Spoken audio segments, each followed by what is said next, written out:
This program is brought to you by University of Management and Technology, Pakistan's first AI-powered education experience. فَاسْأَلُوا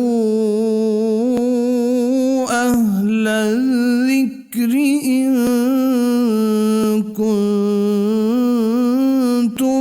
لَا تَعْلَمُونَ۔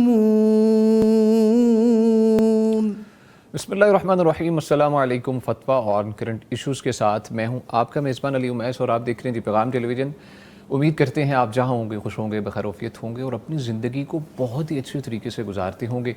حسب معمول پیر اور جمعرات کو آپ کی خدمت میں حاضر ہوتے ہیں آپ کے شرعی مسائل کا حل لے کر۔ آپ بھی اس پروگرام میں لائیو کالز کے تھرو شریک ہو سکتے ہیں۔ کرنا کیا ہے، پیغام ٹیلی ویژن کی جانب سے دیے گئے یو اے این نمبر پہ آپ نے کال کرنی ہے۔ نمبر آپ کی اسکرینس پہ بھی اس وقت چل رہا ہے، نمبر آپ نوٹ فرما لیجیے 04211700000 یعنی 0421171100000۔ اس کے علاوہ آپ ہمیں یوٹیوب پہ بھی جوائن کر سکتے ہیں۔ جی بالکل، پیغام ٹیلی ویژن کی جانب سے آپ یوٹیوب کا چینل جو دیا گیا ہے سرچ کیجئے پیغام ٹی وی لائیو اور کمنٹ سیکشن میں اپنے سوالات لکھیے۔ مفتیان کرام سے ان کے جوابات آپ کو لائیو مہیا کیے جائیں گے۔ اس کے علاوہ آپ ہمیں واٹس ایپ پہ بھی ریچ کر سکتے ہیں، سوالات بھیج سکتے ہیں۔ نمبر نوٹ فرما لیجیے 0321565200 یعنی 0321565200۔ اس کے علاوہ آپ کو ہم بتاتے چلے کہ یہ پروگرام UMT کے تعاون سے پیش کیا جا رہا ہے، جو کہ پاکستان کا پہلا AI پاورڈ ایجوکیشن ایکسپیرینس اپنے طلباء کو فراہم کر رہے ہیں۔ جی جو آج ہمارے اسٹوڈیوز میں شخصیات موجود ہیں ان کی جانب بڑھیں گے۔ جی پہلی شخصیت پروفیسر ڈاکٹر مفتی محمد اجمل بھٹی صاحب۔ شیخ السلام علیکم، خوش آمدید کہتے ہیں۔ وعلیکم السلام ورحمۃ اللہ وبرکاتہ۔ کیسی طبیعت ہے آپ کی شیخ؟ الحمدللہ الحمدللہ۔ اور ان کے ساتھ جو دوسری شخصیت ہیں فضیلت الشیخ مفتی محمد نعمان فاروقی صاحب۔ مفتی صاحب آپ کو خوش آمدید کہتے ہیں۔ جی السلام علیکم۔ وعلیکم السلام ورحمۃ اللہ۔ مزاج کیسے ہیں آپ کے مفتی اللہ کا صاحب؟ شکر۔ الحمدللہ۔ اور ناظرین آگے بڑھنے سے پہلے آپ کو بتاتے ہی چلیں کہ جو اس وقت بارشوں کا سلسلہ ایک چل رہا ہے، مونسون کا ایک سیزن ہے، آپ سے صرف اتنی سی ریکویسٹ ہے کہ آپ ان دنوں میں اپنے کوئی پلانز ہیں ایسے جس میں آپ نے کوئی سیر و تفریح کے لیے جانا ہے یا کہیں بھی آپ چھٹیاں گزارنا چاہ رہے ہیں ان کو پوسٹ پون کر دیں۔ جو ریسنٹ ہمیں واقعات دیکھنے کو ملے ہیں، دل دہلا دینے والے جو واقعات تھے، ہماری روح کام گئی ان کو دیکھ کر کہ اچانک سے سنبھلنے کا بھی موقع نہیں ملا۔ تو کوشش کریں کہ کہیں بھی سفر کرنے سے گریز کریں، گھر زیادہ بہتر یہ ہے کہ گھر آرام کریں اور بہت ضروری کوئی کام ہے تو ہی آپ نکلیں تاکہ خود بھی محفوظ رہیں اور آپ کے جو خاندان والے ہیں، گھر والے ہیں، ان کو بھی محفوظ رکھیں۔ جو آج کی ہیڈ لائن ہے اس کی جانب بڑھیں گے۔ جی بھٹی صاحب آپ کی جانب بڑھوں گا۔ خواتین کے بانجھپن اور نان نفقہ سے متعلق سپریم کورٹ کا بڑا فیصلہ۔ اب فیصلہ یہ ہے جی، chief justice supreme court of Pakistan justice Yahya Afridi نے تحریری فیصلہ جاری کر دیا ہے جس میں عدالت نے خواتین کے بانجھپن یا بانجھپن کی صورت میں، اگر اس کو بانجھپن ہے خاتون کو، اس صورت میں نان نفقہ اور مہر سے انکار کو غیر قانونی قرار دے دیا گیا ہے۔ بیسیکلی یہ کسی شخص نے دائر کی تھی درخواست سپریم کورٹ میں کہ اس کی جو خاتون ہے وہ بانجھپن کا شکار ہے، میں اس کو ہاؤ از اٹ پاسبل کہ میں اس کو نان نفقہ دوں یا اس کو محروم کر دوں اس کے جو حق مہر تھا اس سے۔ اس سلسلے میں آپ سے جو ہمیں رہنمائی درکار ہے کہ کیا نان نفقہ دینا صرف اولاد ہونے سے مشروط ہے؟ کیا یہ درست ہے یہ بات؟ یہ تو کمال درجے کی بے حسی، بلکہ اس کو بد اخلاقی کہنا چاہیے۔ اللہ اکبر۔ نبی رحمت صلی اللہ علیہ وسلم نے ساری دنیا کو ایک سائڈ پہ رکھ کر کہا تھا خیرکم خیرکم لأہلہ وانا خیرکم لأہلی۔ تم میں سے بہترین آدمی وہ ہے جو اپنے بیوی بچوں کے لیے بہترین ہے، اور میں تم سب سے بڑھ کر اپنے گھر والوں کے لیے بہترین۔ سبحان اللہ۔ اپنا اسوہ بھی پیش کیا کہ میں تم سب سے بڑھ کر اپنے گھر والوں کا خیال رکھتا ہوں۔ اور آپ نے اپنی وفات سے کچھ وقت پہلے یہ نصیحت بھی فرمائی تھی استوصوا بالنساء خیرا، اپنی خواتین اپنی بیویوں کے ساتھ خیر خواہی کرنا، اچھا سلوک کرنا، اچھا رویہ اختیار کرنا۔ تو یہ کیسا اچھا رویہ ہم مسلمان ہوتے ہوئے اختیار کر رہے ہیں کہ باقاعدہ عدالت تک ہی پہنچ گیا ہے۔ یعنی حق ان کو چھیننے کے لیے عدالت سے باقاعدہ ان کو سرٹیفکیٹ چاہیے، ایسے ہی بالکل ایسے کہ میں عدالت سے آرڈر لے لوں گا تو پھر میں دنیا کو دکھاؤں گا دیکھو مجھے تو عدالت نے کہہ دیا ہے کہ اس کو روٹی بھی نہیں دو۔ کیسے بے حسی ہے یار، بے دردی کی ایسی مثال اسلام تو نہیں دیتا۔ اسلام تو بھوکے جانور کو کھلانے پر بلکہ کھلانے تو کیا پلانے پر بھی جنت کا وعدہ دیتا ہے۔ سبحان اللہ سبحان اللہ کے نبی صلی اللہ علیہ وسلم نے فرمایا کہ وہ عورت جو کنویں سے پانی پی کر نکلی تو اس نے دیکھا کہ ایک کتا بھی بیچارہ پیاس سے مٹی چاٹ رہا ہے، اس کو بڑا ترس آیا، دوبارہ اسی مشقت سے محنت سے کنویں میں گئی اور اپنے موزے کے اندر پانی بھر کر لا کر کتے کو پلایا، تو اللہ نے اس کو زندگی بھر کے گناہ معاف کر کے اس کو جنت دے دی۔ سبحان اللہ سبحان تو ایک طرف تو ہمارا اسلام یہ ہے اور دوسری طرف ہم بھاگ رہے ہیں اپنے ذمہ داریوں سے۔ ذمہ داریوں سے بالکل۔ صحابی رسول نے پوچھا تھا اللہ کے نبی ما حق زوجت احدنا الیہ، اللہ کے نبی ہم میں سے کسی شخص کی بیوی کا کیا حق ہے؟ ہاں جی بالکل بیوی کا پوچھا، ابھی بچوں کو ساتھ نہیں پوچھا کہ بچے ہوں گے تو کیا ہے، بچے نہیں ہوں گے تو کیا ہے، جی جی بالکل۔ بیوی کا حق کیا ہے؟ اچھا اس کا مطلب پھر تو یہ ہوا کہ بیوی میں شادی ہوئی ہے تو عموماً 9 ماہ بعد یا سال بعد بچہ پیدا ہوگا، تو یہ پہلا سال وہ بھی نفقہ پھر نہیں دے گا خاوند؟ اگر یہ رول بن جاتا جی جی کہ بیوی کو نفقہ اس وقت ملے گا اگر اس کے بچے ہوں گے، اچھا بالکل، تو شادی کے سال 2 سال 4 سال 5 سال تک اگر بچے نہیں ہوئے تو بچی وہ محروم رہے یارو گی۔ مددگار اللہ معاف کرے۔ عجیب ہے۔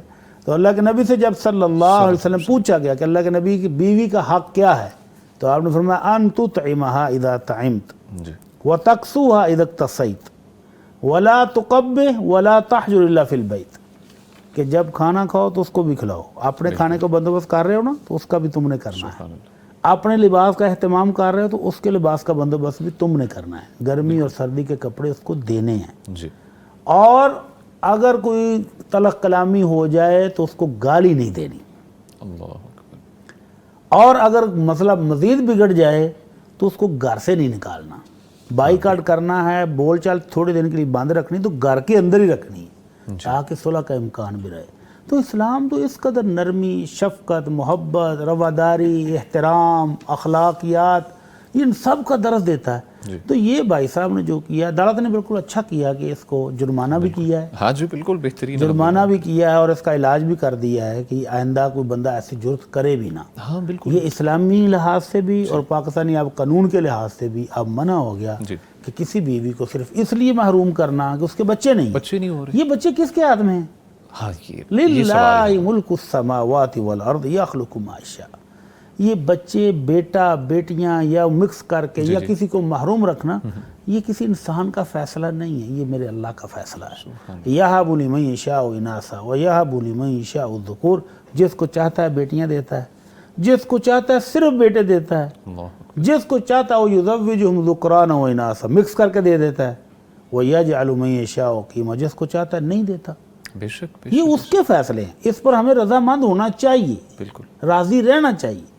تو اگر کوئی بندہ اس پر راضی نہیں ہے تو چلو نہ راضی ہو، اللہ کو ناراض کر لے اگر اس کی ضرورت ہے، اللہ اکبر، لیکن بیوی کو اس کے جائز حقوق سے محروم کر دینا یہ ایک اور ظلم ہوگا جو اپنی جان پر کر رہا ہے، بیوی پر نہیں، اپنی جان پر ظلم کر رہا ہے۔ کل قیامت کو تو پوچھا جائے گا بے شک ایسی، بے شک کہ یہ بیوی تھی تیری، تو بھائی آپ دوسری شادی کر رہے ہیں، اللہ تعالیٰ اس کو بچے دے دے، بالکل ٹھیک ہے۔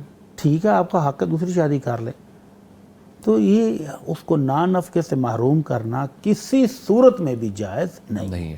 اچھا مفتی صاحب ایک اور سوال پوچھنا چاہوں گا، ایک کہ اگر کوئی خاتون ہے وہ انکار کرے جو میاں بیوی کے آپس کے کوئی حقوق ہیں، پرائیویسی والے معاملات ہیں، اس سے اس صورت میں وہ بند کر سکتا ہے نان نفقہ خاتون پر بطور دھمکی؟ جی جی جی یہ دیکھیں بیسک حق جو ہے نا، جی شادی کا بیسک مقصد ہی میاں بیوی کا جائز فطری حق پورا کرنا ہے۔ حق پورے کرنا، بالکل ایسے ہی۔ اگر کوئی عورت بلا وجہ، اگر کوئی اس کا عذر ہے، بیمار ہے، تھک گئی ہے، کام کاج کے بعد تھکاوٹ ہو گئی یا کوئی اور عذر ہے اس کا معقول، جی اور وہ معذرت کر رہی ہے، تو پھر تو انسان مرد کو بھی سمجھنا چاہیے اس کی جائز ضروریات کو۔ اور اگر وہ بلا وجہ رکاوٹ ڈالتی ہے، اور ابھی تھوڑے دن پہلے میرے پاس ایک کیس ایسا آیا ہے، خاوند نے شکوہ کیا کہ میری بیوی میری جائز ضروریات کو پورا نہیں کرتی بلکہ وہ تڑیاں لگاتی، کر لو جو ہوتا ہے۔ اچھا، تو ایسی صورت میں خاوند کو حق حاصل ہے دوسری شادی کر لے، اچھا یہ اس کے پاس حق ہے، ٹھیک، اس کے پاس پورا حق ہے کہ وہ دوسری شادی کر لے۔ اوکے، لیکن اگر وہ دوسری شادی بھی نہیں کرنے دیتی تو پھر اس خاوند کے لیے شریعت نے یہ جائز رکھا ہے کہ وہ اس کو طلاق بھی دے سکتا ہے، طلاق بھی دے سکتے ہیں۔ اچھا ٹھیک ہے، ٹھیک ہے جی، دونوں صورتوں میں اس کے لیے جو ممکن ہو وہ کر لے۔ وہ کر لیں۔ اچھا جی، بہت شکریہ شیخ محترم جی۔ کالر کی جانب بڑھیں گے جی۔ السلام علیکم۔